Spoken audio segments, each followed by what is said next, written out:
ሰላም ውድ የዩቲዩብ ቤተሰቦች እንደምን አላችሁ? ዛሬ በዚህ ቪዲዮ ላይ ስለ ቫይታሚን ሲ እንመለከታለን።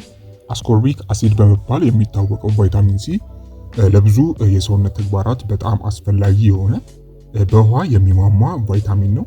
በጸረ ኦክሲደንት ባህሪው በይበልጥ ይታወቃል።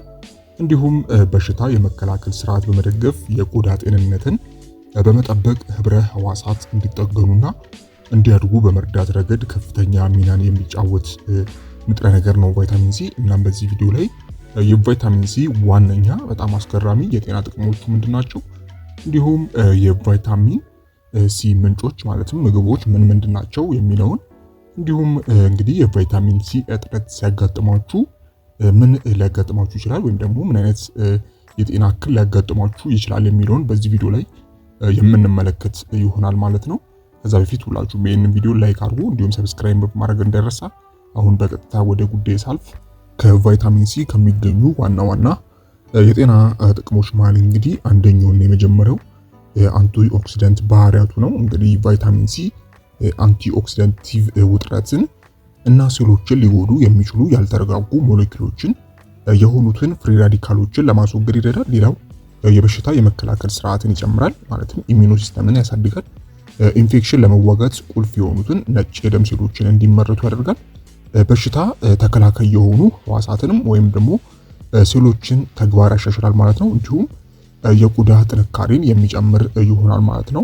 ሌላኛው የቫይታሚን ሲ ጠቀሜታው እንግዲህ ኮላጅን ማምረቱ ነው።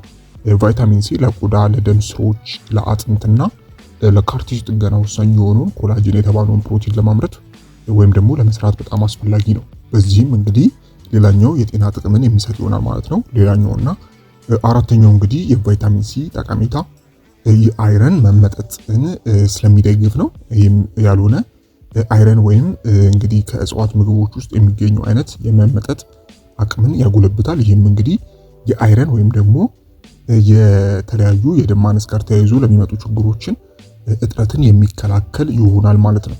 ሌላኛውና አምስተኛው የቫይታሚን ሲ ጠቀሜታ እንግዲህ ቁስልን መፈወሱ ነው። በኮላጅን ምርት ውስጥ ያለው ወሳኝ ሚና የህብረ ህዋሳትን ለመጠገን የሚረዳ ከመሆኑም በላይ የቁስል ፈውስ እንዲፋጠን ያደርጋል።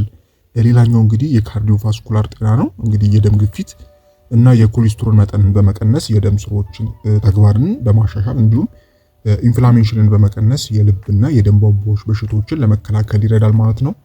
እንግዲህ በቀን ምን ያህል ቫይታሚን ሲ ሊያስፈልገን ይችላል የሚለውን ስንመለከት በየቀኑ የሚመከረው የቫይታሚን ሲ መጠን በእድሜ በጾታና በህይወት ደረጃ ላይ መመስረት ይለያያል። ለአዋቂዎች በአጠቃላይ በቀን ከ65 እስከ 90 ሚሊግራም ቫይታሚን ሲ ያስፈልጋቸዋል።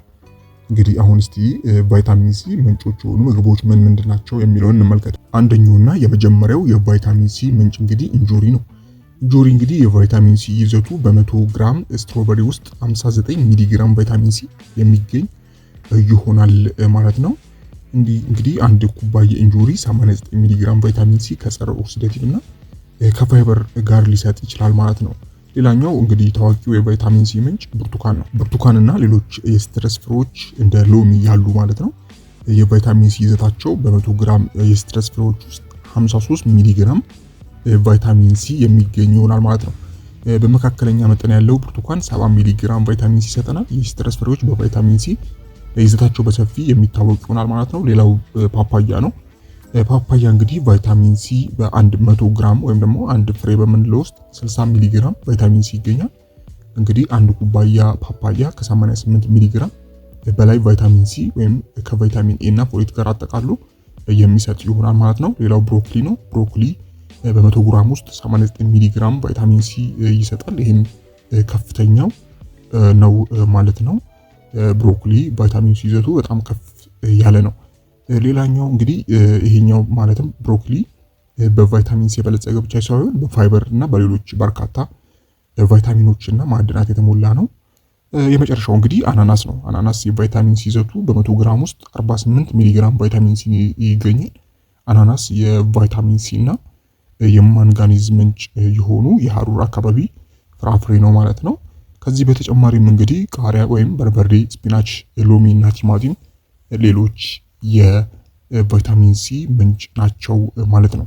እናም እንግዲህ የቀኑን የቫይታሚን ሲ ሰውነታችሁ የሚፈልገውን ቫይታሚን ሲ አቅም ወይም ደግሞ መጠን ለማሟላት እንግዲህ በየቀኑ አንድ ብርቱካን ብትጠቀሙ በቂ ነው ማለት ነው። የቀኑን መሸፈን ትችላላችሁ ማለት ነው። ያለበዚያ ግን እንግዲህ ቫይታሚን ሲ ሰውነታችሁ ማያገኝ ከሆነ ወይም የቫይታሚን ሲ እጥረት የሚያጋጥመው ከሆነ የቫይታሚን ሲ እጥረት እንግዲህ ስካርቪ የተባለው በሽታን ያስከትላል። ይህ በሽታ ደግሞ እንደ ድካም፣ የድድ በሽታ፣ የቆዳ መበለዝ፣ ከመገጣጠሚያ ህመምና በመሳሰሉ ምልክቶች ላይ ተለይቶ ይታወቃል ማለት ነው።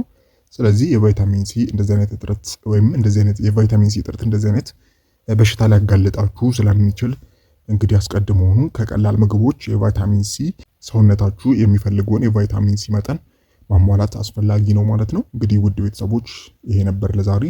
አይሆፕ በዚህ ቪዲዮ ላይ ጠቃሚ መረጃ እንዳገኛችሁበት፣ ሀሳብ አስተያየት እንዲሁም ጥያቄ ካላችሁ በታች በኮሜንት ማስፈራው ላይ ማስቀመጥ የምትችሉ ይሆናል ማለት ነው። እስከ ቪዲዮ ፍጻሜ አብራችሁን ስለነበራችሁ እጅግ በጣም አመሰግናለሁ። ላይክ፣ ኮሜንት፣ ሰብስክራይብ ማድረግ እንዳይረሳ። በቀጣይ በሌሎች ቪዲዮዎች እንገናኛለን። እስከዛው በያላችሁበት ፈጣሪ ሰላሙን ያብዛላችሁ። ደህና ሁኑ። ቻው